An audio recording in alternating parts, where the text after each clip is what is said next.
प्रदेश सरकार की नई आबकारी नीति चरमराती नजर आ रही है। भोपाल इंदौर में रूटीन चेकिंग के नाम पर बंद की गई शराब की दुकानों से नाराज शराब व्यापारियों ने सरकार के खिलाफ मोर्चा खोल दिया है। मध्य प्रदेश आबकारी संघ के बैनर तले संयुक्त प्रेस वार्ता में शराब ठेकेदारों ने सरकार पर गंभीर आरोप लगाते हुए कहा कि सरकार एसीडीसी से मिलकर भोपाल और इंदौर के ठेकेदारों पर दबाव बना रही है। मध्य प्रदेश आबकारी संघ का कहना है कि आबकारी अधिकारियों द्वारा बिना आदेश के रूटीन चेकिंग की आड़ में दुकानों की बिक्री बंद करा दी गई। गुरुवार शाम 4 बजे से रात्रि 11:30 बजे तक दुकानों की बिक्री बंद रही, जिससे लगभग 3 करोड़ का राजस्व से अधिक का नुकसान हो चुका है। शराब कारोबारियों का कहना है कि कंट्रोल अधिकारियों द्वारा रात में जबरदस्ती दुकानें बंद करवाकर दुकानों की चाबी छीन ली गई और सुबह अधिकारियों से जब दुकानों की चाबी मांगी गई तो चाबी देने से इनकार कर दिया। उन्होंने कहा कि मध्य प्रदेश में आबकारी लाइसेंस फीस 2 करोड़ 64 लाख रुपए प्रतिदिन है, जिसे लाइसेंस धारक फीस जमा करने में असमर्थ है। शराब कारोबारियों ने मध्य प्रदेश सरकार पर गंभीर आरोप लगाते हुए कहा कि सरकार द्वारा नई नीति के चलते जो शराब के ठेके नीलाम किए जा रहे हैं वो उनकी क्षमता से अधिक है, मगर सरकार द्वारा ठेके को लेने के लिए शराब ठेकेदारों पर जबरन दबाव बनाया जा रहा है। सर, वर्तमान में भाइयों मेरी जो भोपाल जिले की पूरी सिवारी लीकर ने काम ले रखा है उसका संचालन पिछले 2 सालों से किया जा रहा है।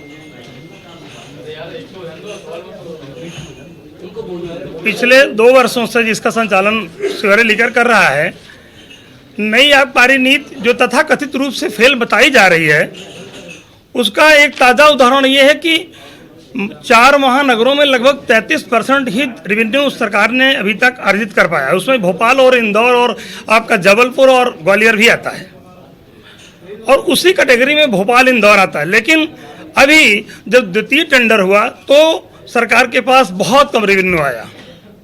प्रथम चक्र में तो लोगों ने दुकानें इस स्तर से ले ली कि जो अच्छी दुकानें थी उन दुकानों को आदमी ने ले लिया जिसमें 2 पैसे उनके निकल सकते थे या लागत या पूंजी निकल सकती थी। अब सरकार को ये लगा कि इससे कारगर हम नहीं होंगे, तो ये एक प्रकार से बहुत ही छोटी हरकत है और या उसको कह सकते हैं कि इस तरीके से जो एक दबाव बनाया जा रहा है, प्रेशर बनाया जा रहा है कि लोग टेंडर डालें, हम ही लोग दुकानों को लें, तो जो किसी दुकान की वाजिब कीमत है हम वही तो दे सकते हैं। एक बात। दूसरी बात, केटी सिंह जो सिवारी लीकर यहाँ रनिंग कर रही है कंपनी, मैं उसमें एज ए जीएम हूँ, as a GM general manager हूँ वर्तमान में टेंडर में। तो फिर दबाव हम ही लोगों पर क्यों? कार्रवाई की वजह से दबाव लग रहा है। मुझे ऐसा लगता है, ऐसा है भी, ऐसा कभी हुआ नहीं, अभूतपूर्व रूप से पहली बार ऐसा हुआ है। इसके क्या कारण, क्या तलाशे जा सकते हैं और क्या वजह हो सकती हैं इसकी?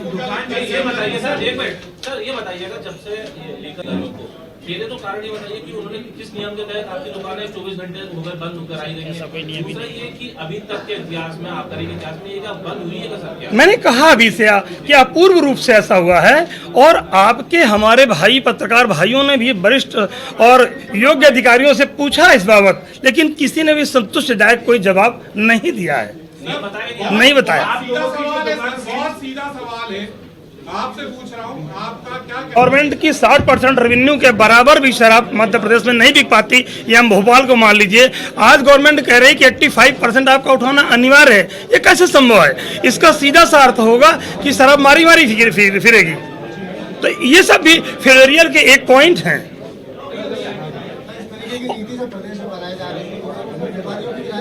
बहुत अच्छा सवाल, बहुत अच्छा सवाल, बहुत अच्छा सवाल, बहुत अच्छा सवाल। आबकारी का ठेकेदार और आबकारी का डिपार्टमेंट दोनों साइमल्टेनियसली वर्क करते हैं। जब भी कोई नीति में बदलाव होता है या नीति में कुछ प्लस और माइनस होता है तो आबकारी के ठेकेदार को अवगत कराया जाता है।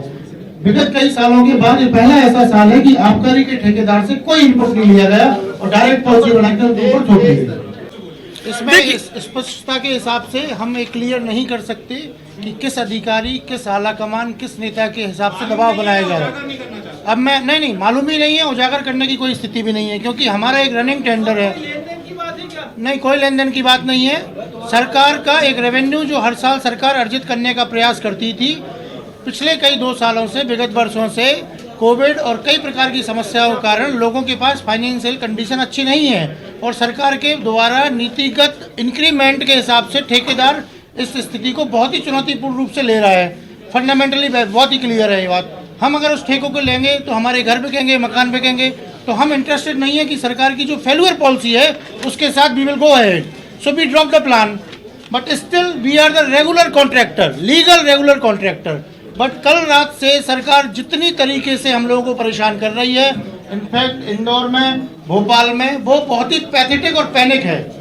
कल सरकार ने दुकानें बंद कराई, बिक्री को बंद किया, रेगुलर इरेगुलर चेकअप किए, कुछ भी प्रकार से सरकार दबाव बना रही है कि हम लोग उनके ठेके उठाएं। फंडामेंटल आपका जो क्वेश्चन था उसका भोपाल से उमेश यादव की रिपोर्ट।